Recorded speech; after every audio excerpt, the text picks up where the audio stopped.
been 80 years since the end of World War II.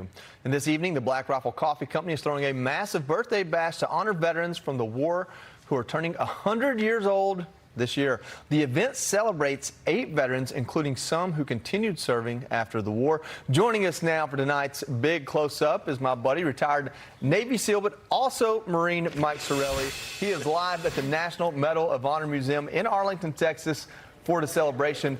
Mike, tell us what's going on there, man. Yes, well, as you know, you said we're at the National Medal of Honor Museum in Arlington, Texas, to really honor 8 veterans. It is a centennial birthday bash. You've got a 1940s swing band. They were jamming earlier. Guys, there's going to be a jig here. And Joey, I'll tell you this, if you ain't got no swing, you ain't got no thing. But this is more than a birthday party. Guys, this is our way of thanking a generation, the greatest generation, which you know changed the course of history. And as we're meeting these gentlemen, 8 uniquely different stories, but they do have a common thread. When America made the call, they all answered because our freedom depended on it. And we're talking about ordinary young men in the 1940s that were all asked to do extraordinary things in the face of overwhelming odds. And their stories are nothing short of amazing.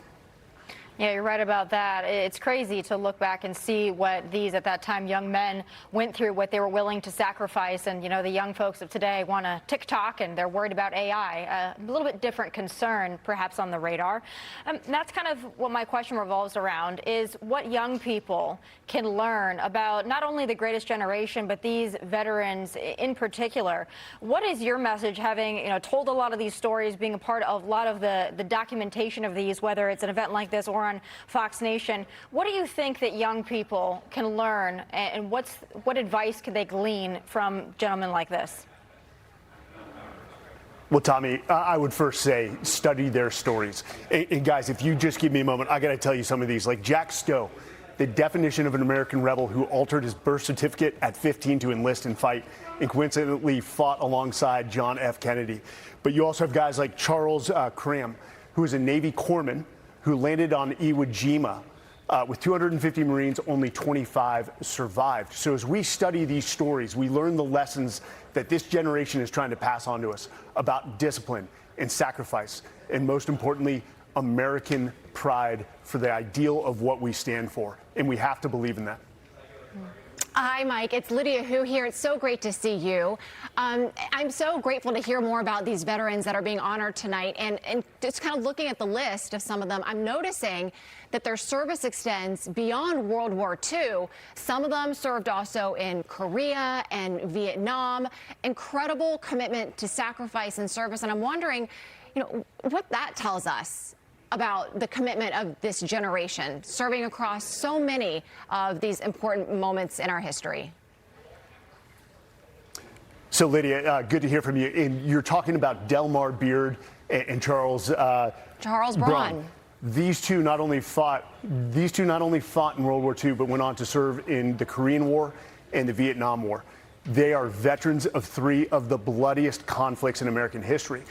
That's a different generation, guys. And when you walk through Arlington Cemetery, it's not uncommon to see tombstones, headstones with World War II, Korea, and Vietnam. I know for Joey and I couldn't fathom fighting 3 major conflicts. That is just American pride. That is the love and the belief in this, the greatest experiment in the world, known as the American Project, this freedom project. And guys, we're coming up on 250 years. And each of these World War II veterans are grateful that we've made it this far, that they're turning 100, and that they're getting to celebrate not only their birthdays, but our 250th.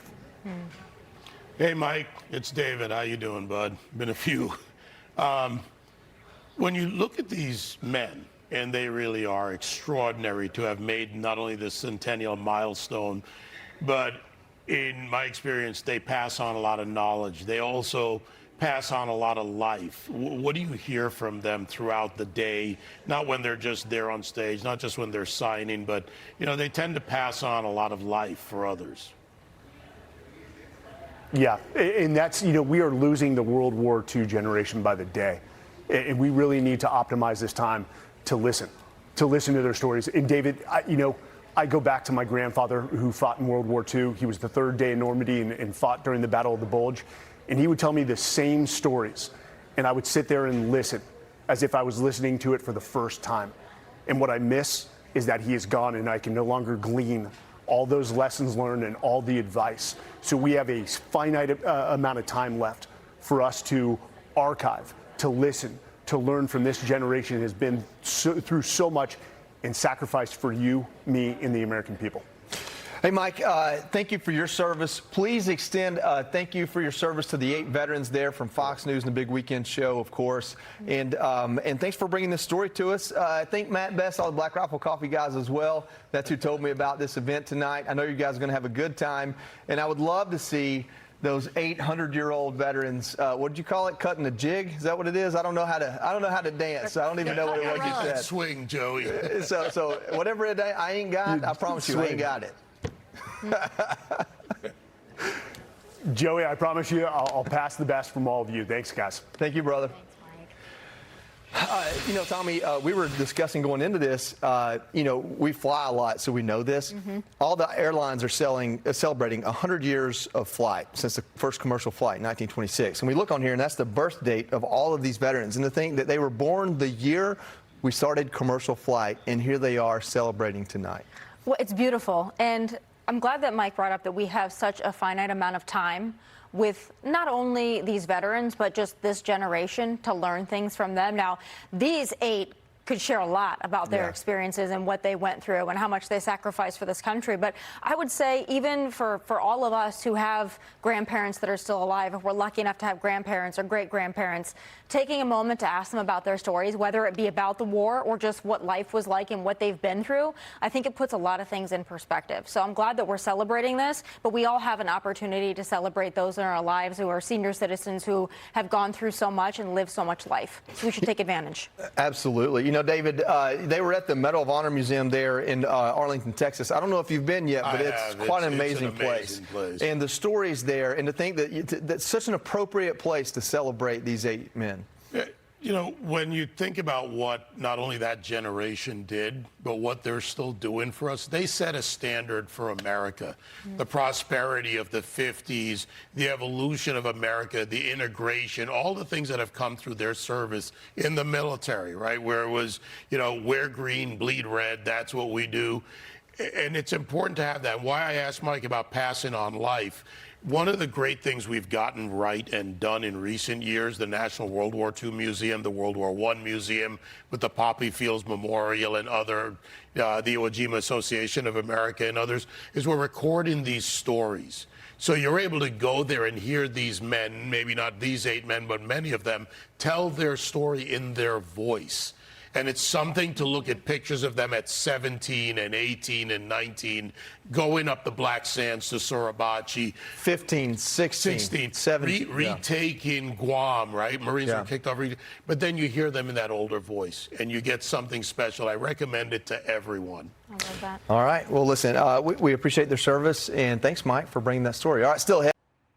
Be sure to like and subscribe for all the Fox News latest on YouTube and catch full shows streaming now on Fox One.